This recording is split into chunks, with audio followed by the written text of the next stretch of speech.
Welcome to Author. My name is Sven Davison. Today I have a return of Megan Haskell, where she walks you through book production. At the end of this video, she also has reference books to help you as an indie author through every single step of the way, so make sure you get to the end, write those down, and if you haven't already, please subscribe. And off to Megan. You finished the manuscript. Do you use beta readers, editor? Do you know, who does your book covers, all that good stuff? Yeah, so it changes a little bit with every book. A little bit. But the basic process that I went through with book 3 was I finished so I do the first draft all the way through, and I don't stop to edit, except maybe like a little bit, you know, from I'll reread my previous day's work and kind of do that, but I don't like go back and edit chapter 1 when I'm halfway through the book. I go all the way through, because otherwise I'll never make it all the way through. And then I go back and do my own first edit, and so that's where I try and clean up as many of the plot holes, and I leave comments to myself about, oh, this character needs to do this in this chapter or whatever, and so I fix all that stuff. Then I send it out to a developmental editor for a critique. So she doesn't do a line-by-line edit, but she gives me overall feedback on the story. Which characters need to be more developed? Does the dialogue flow properly or match the beginning and the end for that same character? Like, does it sound like that character throughout? There's in book 3, she told me there was a section that was a little too slow. I needed to pick up the pacing and add a little excitement to that section. So she gives me that kind of broad stroke feedback. So then I go back, make those changes. Then I do beta readers. So I have four readers that have read all the books that kind of consistently are my beta readers, and then I'll usually pick a few more people, and I do it in stages, kind of the same thing. So I'll start with the broad stroke readers who are really good at continuity throughout the book, or really good at character development, dialogue, things. They notice the stuff that might be not like the typos, not the punctuation, not the grammar, not that stuff, but they notice the bigger story stuff. So I start with those, and then I kind of work my way down in detail level. So the next round are the people who are, a little bit more detail oriented, definitely continuity readers, but they might not notice the giant plot holes because some people just skip over that stuff. And then I get down to the last who do the grammar and typo. And then I pay for a copy editor as well. So my editing process usually takes about half as long as my writing process, typically speaking. And but it's always several months of editing. And your beta readers, are they people that you found, other writers? Are they friends? Are they just random beta readers you found? I mean, it's a mix. So my very first beta readers, and so some of the people that are still my beta readers today are writers who I met at Southern California Writers Conference. So I have a few that have read everything and have that sort of writer mindset, which is awesome. I have a few super fans who just tear through everything I write, and so in part as a reward, but they also give me really good feedback because they love the story so much, they're so invested in it, that they can tell me what's working and what's not from that character, like that love, passion aspect of it. And then I usually reach out to my email list and say, hey, I'm looking for people who are really good typo hunters. I need a couple people to make a pass before I send it off to my copy editor. Because I try to give my copy editor the cleanest manuscript I possibly can. So I reach out to my list, and I've gotten a few people that way, and kind of more random, I guess you could say. I mean, they're still fans. They're on my list. They subscribed, so they've read my work, but they're not people that I really know, if that makes sense. Yeah.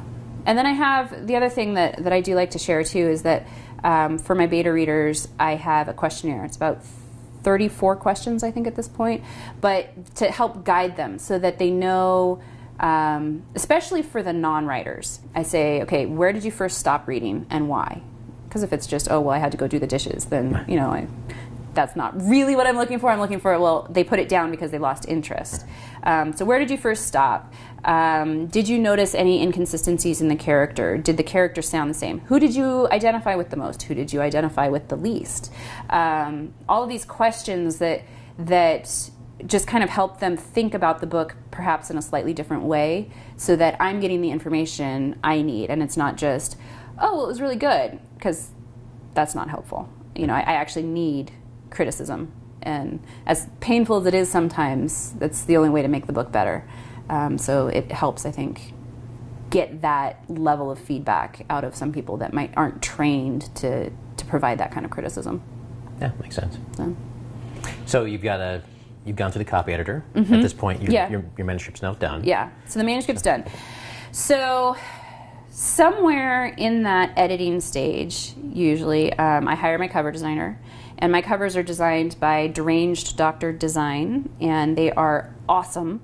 But actually, I had to pre-book my next cover, even though I haven't started the book, because they're getting so busy now. Wow. So I have a cover, or I don't have a cover designed yet, but I have a slot where I know when I'm going to be designing my next cover, next April.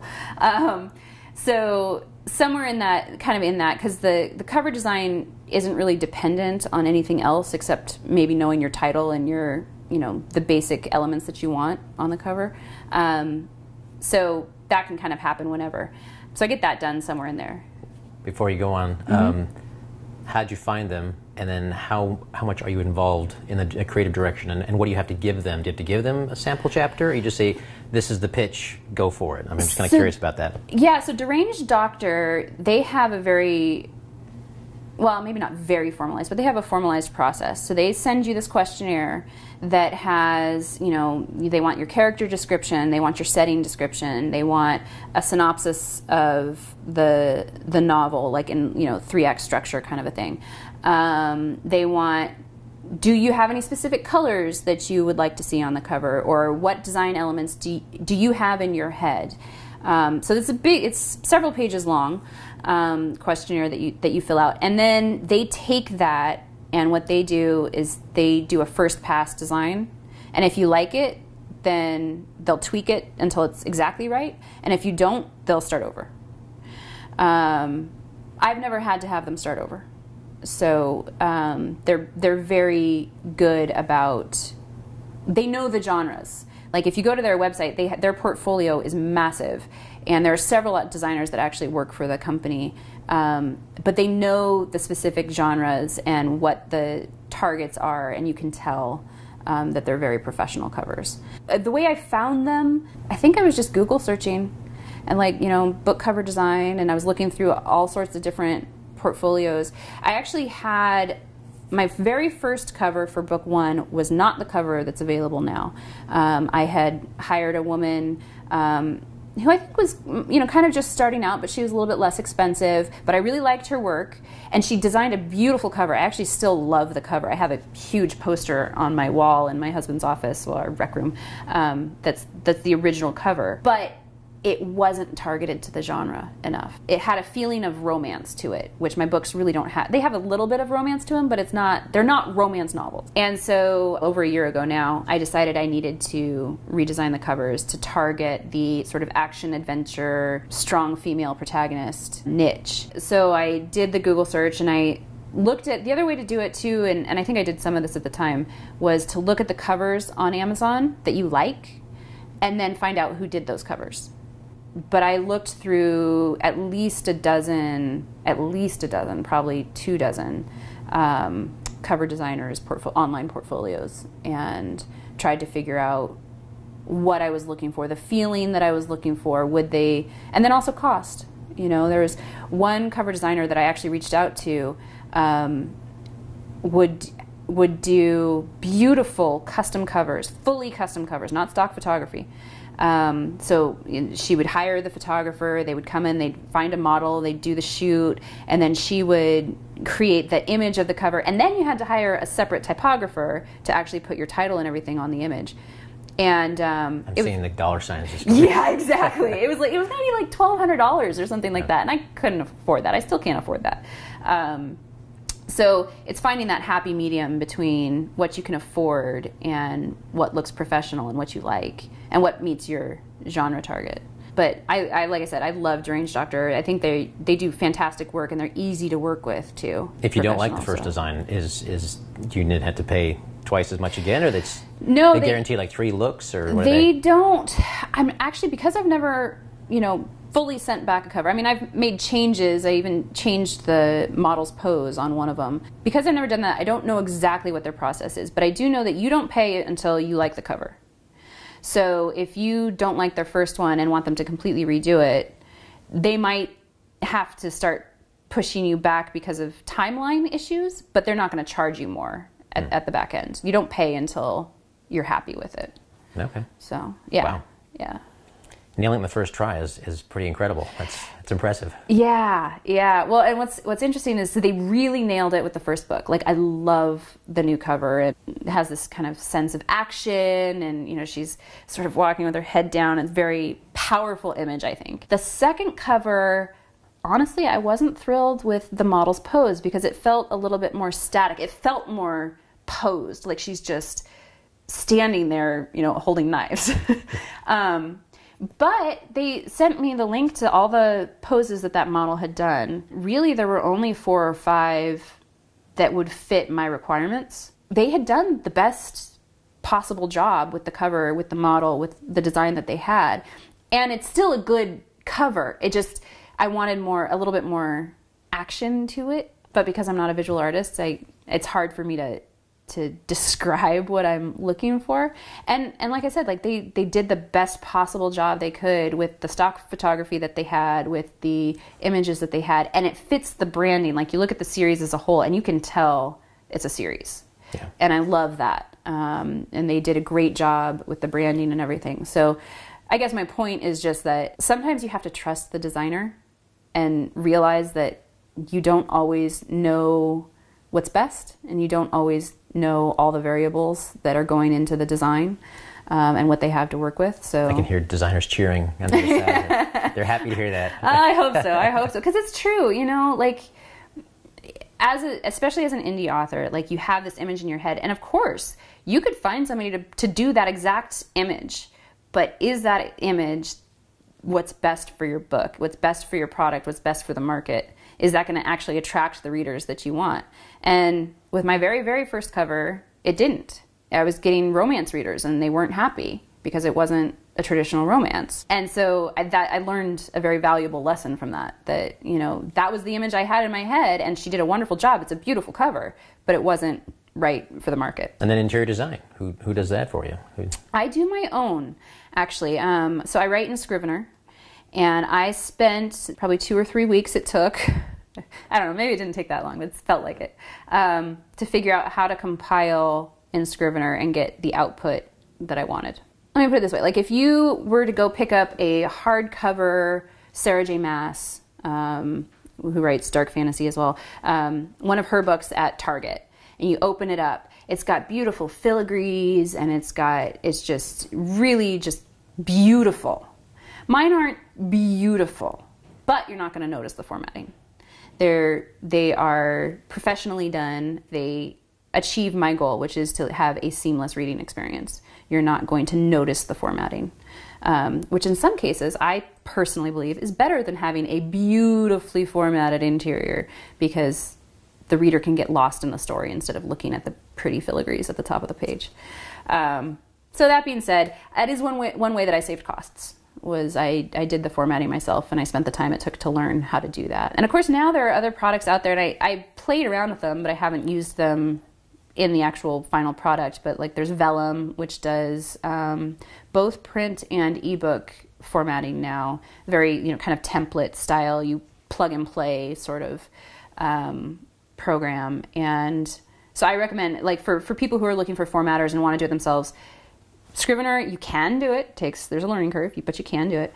And then Vellum is probably the next, maybe even a better option depending on your book, for producing your interior formatting without massive cost. And Scrivener gives you an output of an ebook and a paper? Yeah, I can get any kind of file type I want out of Scrivener. Oh. So I can do Word, I can do Mobi, I can do EPUB, I can do PDF, I can do anything.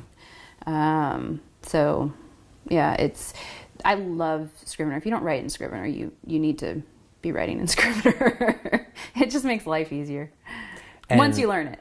And the kerning is easy, and all those little extra things you have to worry about. And No. So, well, yes and no. So there are, I guess, overrides, I'd call it. So like you go through and like you can say, you know, remove all trailing white spaces. You can remove all, make sure it's justified across the entire manuscript so that like even if you have a formatted page in the, when you're typing that's not justified, like it'll do that to the whole manuscript. You set your headers for the whole manuscript. So it kind of applies a format to the entire book.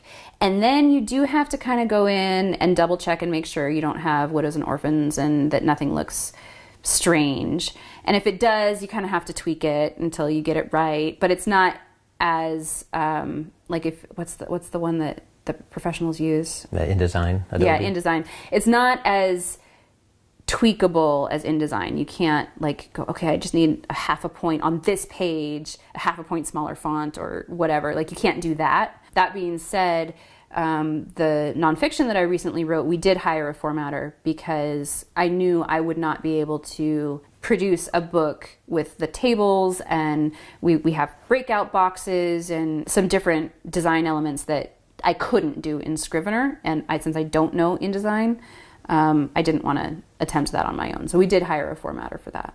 But I think your standard simple, relatively simple novel is you're going to have a very good quality product coming out of Scrivener. And do you have a list of books you recommend to people to read on just the publishing industry and how to do all this marketing and production and so forth? And if you can't come up with it right now, you can always give it to me later and I can post it at the end. Actually, so I did co-write a nonfiction book called Aspiring to Author. At the back in the appendices is the list of all my recommended reading. Some of the ones off the top of my head. Let's Get Digital by David Gaughran. Let's Get Visible by David Gaughran. Susan K. Quinn, and I think her pen name on these books is S.K. Quinn. She has a couple books on self-publishing marketing. It says Self-Publishers Boot Camp, I believe. Amazon search for S.K. Quinn and it'll pop up. Joanna Penn has some fantastic books on self-publishing. Brian Cohen writes Sizzling Synopsis, which for copy editing for your book descriptions and stuff like that is phenomenal. There's a whole list. Yeah. I've got a whole list at the back of Aspiring to Author, but I will give that to you and we can put it up for people.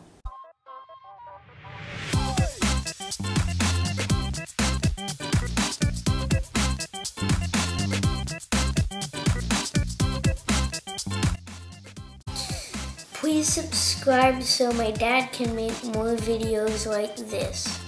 Thank you.